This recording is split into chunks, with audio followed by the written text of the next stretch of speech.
Hello, this is Celeste from Black Metal Artists, and today I have the pleasure of being here with the person behind the project, Maw of Anfang.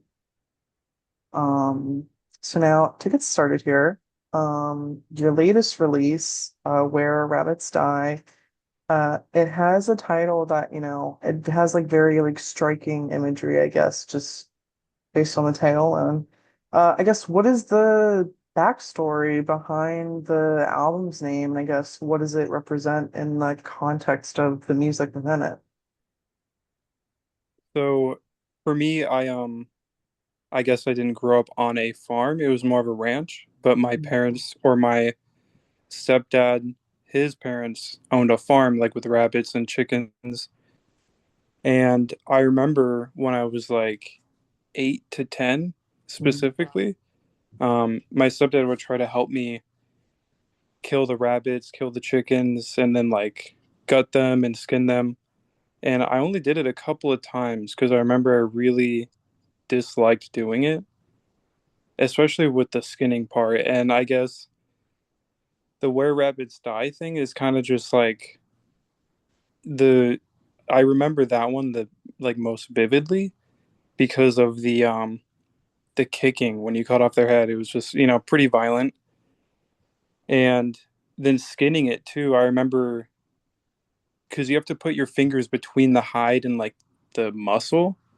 Mm. And I remember it being so warm in my hands that it almost like kind of like burnt, I guess, because we do it in the fall and winter sometimes. And I guess with the Were Rabbits Die, it reminds me of going to see my grandma, I guess. So it's kind of a good feeling almost, but then it's connected to like a bad memory, I guess. Yeah, no, I get that. That's an interesting background. Usually, especially from people I've interviewed, it's not sometimes not as personal as that per se. They would call like an actual proper memory. It's mostly like conceptual. Um, Now, the sound for this album, it definitely has like this blend of like, black metal, a little bit of like noise and even like some like dungeon synth elements, within like this atmospheric experience. How did you develop like this unique sound? And I guess what was the influence that shaped it? For a lot of my stuff, really, on any of my three projects that I've done, the main thing it just comes down to being poor and like I have not paid a single dime on anything I use or record. Hmm. I have my computer that I've had since like ninth grade, which was gifted to me. Um, the only thing I've really bought was a little synth MIDI cord or MIDI controller thing. Hmm. Um, but besides that, like I don't even have a guitar. I don't have the money for that. Everything I do is VSTs and samples basically. So I think a lot of that kind of sound design comes from not having real instruments, I guess, which to some people might be kind of lame, but I kind of find it as a more unique way of doing it. I mean, I love to play an actual guitar. It's just pretty expensive to keep up with it, I guess, at least for me. No, I get it. I definitely respect that you're using, all the elements that you can, especially within like the modern age to, help you out. Because there are some people that really do want to make projects, but it's just out of their means at the moment. And hopefully eventually you'll be able to, add on to that when you can. Yeah, definitely. I mean, even with like my vocals, I just, use my phone, which I know is somewhat common, but I hope to get to a point at least where I have like maybe a laptop and not just like my desktop, something where I Mhm. can that's a little bit newer and like stuff that I can plug in guitars or a microphone into maybe. Yeah, hopefully. Um, Now nature seems to be a central role throughout your work. Especially with some of the track titles being like leaf litter or bowing trees or even along the shore. What draws you to this more natural world as a source of your inspiration? And I guess, um, what ideas or even emotions do you hope to convey through these landscapes? I guess a lot of it is feeling, I guess, or ambience too. Especially growing up, I lived very far north, like 30 minutes from the border of Canada. Mhm. So big pine trees, pretty dense forests, and like colder weather overall. Um, Especially like where I lived growing up, we were like 30 minutes out of town, and I think it was like a 10-minute drive down a dirt road, like not even an actual road before you got to our house. And we lived in a cabin that my mom had built with her dad. So I just remember bits and pieces growing up, sitting outside and kind of just watching the trees move in the wind or going out for walks in like especially during the summer on that dirt road. It's really dusty, and the whenever we'd go fishing or go camping, we'd always go to the same couple lakes, and it's always just like not a sand beach but like a little stony shore type thing. And I just have a lot of memories of kind of just looking at everything, especially when it came to like animals and plants. I really liked them when I was a kid. I remember I used to collect like dead animals a lot actually. I wouldn't kill them, but I'd collect them like a bat I think it was flew into our lamp at our cabin and it died, and I picked it up and I remember my parents freaking out real bad because it was just manhandling a dead bat. And it was just a lot of little stuff like that where I kind of remember not having a lot of friends. Especially, I Mhm. don't think I've ever had, growing up, I don't think I ever had a single friend come over to my house because my parents just didn't like it. So I was alone a lot, kind of just outside. I gotcha. And that's really interesting as far as the memories go and how you're kind of weaving and conveying them through this music. Um, Now, within just a few months, you had a lot of releases um, from your project, such as like a shallow trench in the valley. I guess what inspired you to be so productive, especially with now you have a more recent release, and I guess how do these releases connect to one another? Um, I don't really think of them in a chronological order. Mhm. It's more of what in that time frame am I thinking or what Hmm. comes to me at that time. Like with the first project, I dreamt of a bleeding deer. That one kind of comes from a similar thing with where rabbits die. I remember hunting with my stepdad a lot, um, and I would kind of have like pretty gory dreams, not just about animals, but just like pretty negative things. Uh, and that's kind of where that one came from. And a shallow trench also was similar to that. Again, it's a memory where I grew up watching a lot of horror movies, like a lot. I remember sitting in front of my box TV and turning on I think it was called Sci-Fi, was the channel Hmm. we would watch, and it would just play like really bad horror movies. Like I remember like giant snakes, what was it, Bigfoot, like just like really bad idea horror movies, but just pretty gory at the same time. Hmm. And I guess the shallow trench it kind of made me think of backcountry horror, like The Hills Have Eyes and Texas Chainsaw Massacre, which my stepdad loves. Both of those movies, the original The Hills Have Eyes, not the remake. Hmm. Okay. Yeah, no. I like that, and I think that is pretty interesting as far as like even if they're not really connected in some sort of way. To me, from what I'm kind of gathering, is a lot of this stuff is like based off of like a memory that you've had, and as I mentioned, kind of something you're conveying through like this music, which I mean a lot of people do, or they say, oh, it's based off of like an emotion, but sometimes based on how we're grown up, like it may feel or seem different and you want to convey it in some sort of way. Mhm. So yeah.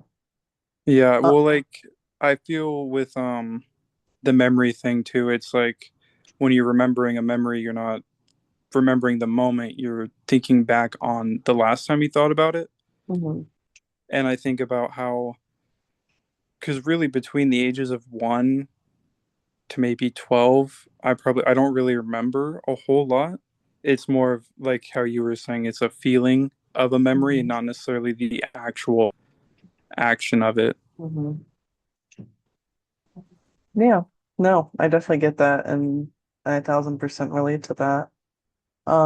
Now going back on what we've talked about as far as like you have other projects, especially on your Bandcamp, it features your other distinct projects. I think you've even mentioned, um, how does each project of yours differ artistically? And I guess what determines which musical ideas belong in each one? So, like with my first project, Grave of Tanav, which I started, I think it's been over a year. I'm not too sure, but literally the very first project, maybe even the second one, the Dear Well to You 1 and 2, um, they were both just made on my phone with like GarageBand and like nothing else. Um, and I guess it's like with Grave of Tanav, I kind of went into it wanting to make more of fantasy themed and mid tempo, maybe a little bit fast. Mhm, Um, with Grave of Tanav, but as I kind of kept going into it, I kind of liked the idea more of like Summoning and Phantom Spire, where it was just like really fast, but maybe like half timed, but maybe one or two instruments are kept in that like crazy BPM. Like the drums maybe are at 172, but then half time the synths or the guitars, so that they're not 172. They're like, I don't know what half of 172 would be, like on 90 something or 80 something. mhm. Okay. But And go ahead. with the Lucifer one though, I actually I only I've been listening to black metal a longer than Dungeon Synth, and I don't know Mhm, how I never really found it. I guess because I started out with Venom in like high school and Bathory, and then I kind of skipped the second wave of black metal and just went straight into the more experimental stuff. mhm, But with a Lucifer, it was me kind of wanting to recreate that atmosphere while kind of losing some of the aggression. Because with fantasy metal, I feel like it's there's a limit to how much you can convey when it comes to like heroic feelings or ancient feelings. I feel like it's mhm. a lot harder to make something feel ancient with guitars, usually, at least. Yeah, no, definitely. But even in that way, I mean, it sounds experimental, and I think even in the second wave, there's some really good experimental bands that some people who are older, even today, don't feel keen on listening to, but they're all really good. And they kind of have Yeah. like that fantasy feel to them. Hmm. So, now moving back to your more recent project, the atmosphere of your more recent album feels, as we've talked about, very like introspective in a way. I guess when composing, do you have like a specific um emotional concept or visual image, or do you feel like it kind of all just comes naturally based on a narrative that you want to do? Um, my friend actually asked me about this like a week ago, and Mhm. I had never really thought about it. And even while thinking about it, going into making anything, I might have an idea.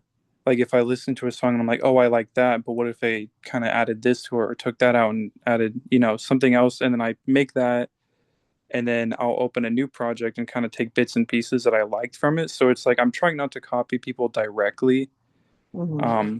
but because I don't have any schooling of anything for anything musical. I mean, Hmm. unless you want to sit, count the clarinet lessons I took in fifth grade. It kind of it helps me to dissect the song and then kind of like analyze and see why I like it instead of just going straight into something. But there are a few songs or a few times where I open it up and I'm like, I just have this gut feeling of what BPM I want to hear the guitar at. And I'll take it to that BPM and then I'll kind of use my keyboard and do a few power chords and try and find a chord progression. And then from there, kind of just make like 4 or 5 bars and then move to the next instrument and see if I can kind of add onto it. Okay, that's cool. Um, Now as a completely independent artist, obviously you have full control of your work. How important does it feel to you that you are independent? And is this something that you want to, continue onward later down the road? That you just release all of this and stuff on your own, or do you have like future plans in mind?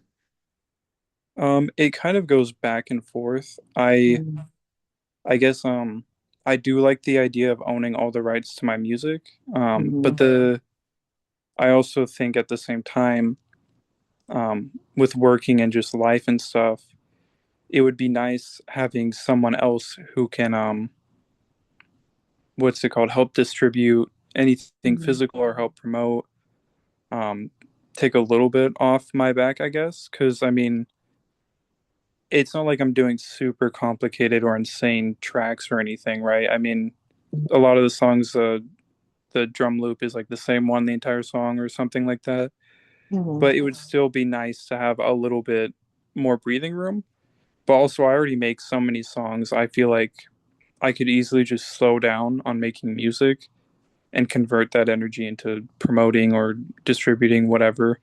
I kind of just, I don't, my brain is constantly just thinking about making music for like months at a time and then it'll just like shut off. Then it'll come back on where the only thing I want to do is that. Hmm. That makes sense. I think in your case, it would be helpful to have someone in that regard, promote or stuff like that, or have something more automated where you can focus on your project and kind of go from there. But you never know. There are artists that have had the same mindset and they become more well known later in the years. So, Mm, um, now many of your releases, as we've mentioned, there are themes of decay, isolation, memory, and the natural world. Now, as far as like these motifs and reflections, are they all primarily from personal experience, or are there some that are some ideas and or artistic storytelling? with a Lucifer, I can say for sure the first album, uh, Torbosh, it was meant to be a story. I mean, it was very early on. I mean, I'm still early into making music realistically, but Mhm. with that project, especially, I wanted to make a story, but looking back on it, I didn't have the capability, and I'm not too sure if I still do now, to be able to properly make each track feel like the next part of a story. I think there were some songs that sound good next to each other and they sound like the purpose that they're supposed to fulfill, Mhm. but I definitely can get better at that. Um, and with the second album from Lucifer in Dondorche, it's supposed to be more of just a collection of songs I made. That's why there's so many that are just the same title but different, or like it's one, two, three. It's just kind of that one was just like I make so many songs, I'm gonna put them all in here, and I'm gonna kind of name them the same thing so people can kind of get the general idea of these few songs are gonna be similar, these few songs are gonna be similar. Yeah, no, that makes sense. Um, Now, your music often has this balance of like harsh aggression with the moments of like, quiet beauty and atmosphere. How do you approach with that contrast, and how is it important to the emotional impact of your music? Um, I guess it's kind of like how I was saying with the Lucifer, how I like it to be a story or a collection in a sense. Mm. I think of the song in the song in the same way, where it's not a typical front to back story. Yeah, Um, it's more of feelings and moments of things, and especially like with like the decay and the isolation too as well. It'll be like the first half might be the build up, and then it'll be like an explosion of something where that's either a good thing or a bad thing, and then it kind of simmers down again. Like it was kind of just a bump, something that that happened, I guess would be a way to put it. yeah. Um, and sometimes it's really important to me that I convey the perfect amount of contrast. I'm pretty anal about how my music sounds, ironically, because I'm pretty bad at mixing. I'm still I'm still learning a lot, but it's important that it doesn't necessarily bloom at times, but it's just in your face. Um, it's something that happens. You can't really avoid it, and I think that kind of ties into me just having a whole bunch of different anxiety disorders and stuff where no, you can have a completely normal day and for no reason at all it'll just be like something, just like your heart drops or whatever, and like you feel it everywhere else around you, I guess. Yeah, Just like that primal fear, but there's no reason to even having it. yeah. No, that makes sense. And I think as far as like your mixing and stuff like that, I think like obviously with time you'll get more of the hang of it. And honestly, any musician, they always second guess anything they do, or they always look back and they're like, oh, that sounds really bad to me, even though it was really good to others. So Mhm. I think it's just the curse. But yeah. Yeah, I guess like because like with my first project, the Dearwell TU one from Grave of Tanav, I have a not a decent, but like there's still like a fraction of people that only really like those first two projects for me, but Mm, they don't like the later ones where I get better at mixing and production. Um, so I get it. There's like some people just like things to sound a specific way. It's subjective. Um, I guess I'm just kind of nitpicky in the end result, and again how the feeling of it is, because it's really important to me, mhm. the feeling, the atmosphere, and like the artwork with it. Like I wish when I upload music, I wish I could put more than just the album cover. I guess I know you can on like Bandcamp, with each song you can kind of upload artwork. Yeah, I guess maybe I just have like a lot of creative ideas going at the same time.